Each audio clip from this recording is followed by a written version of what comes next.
ଏଠି ତ ଆଖପାଖରେ ଗୋଟେ ଘର ବି ନାହିଁ। ଏହି ସମୟରେ ଜୋରରେ ଏକ ବିଜୁଳି ମାରେ। ସୀତା ଯାଇ ସଞ୍ଜୟକୁ ଚାବୁଡ଼ି ଧରେ।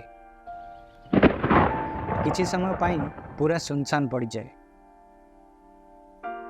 କେବଳ ବର୍ଷା ପଡ଼ୁଥିବାର ଶବ୍ଦ ଛଡ଼ା ଆଉ କିଛି ଶୁଭେ ନାହିଁ। କିଛି ସମୟ ପରେ ସୀତା ସଞ୍ଜୟଠାରୁ ଅଲଗା ହୁଏ ଓ କୁହେ ସରି। ସଞ୍ଜୟ ଠିକ୍ ଅଛି, କିଛି ସରି କହିବା ଦରକାର ନାହିଁ। ସୀତା ମୋତେ ବିଜୁଳିକୁ ବହୁତ ଡର ଲାଗେ, ସେଥିପାଇଁ ଏମିତି ଭୁଲ ହେଇଗଲା। ସଞ୍ଜୟ ଚଳିବ, ଏମିତି ବେଳେବେଳେ ହୁଏ। ସୀତା କ'ଣ ମୋତେ କମେଣ୍ଟ କରୁଛନ୍ତି କି? ସଞ୍ଜୟ ହେଇ ଦେଖ, ମୁଁ ଏଥିରେ କମେଣ୍ଟ କ'ଣ କଲି?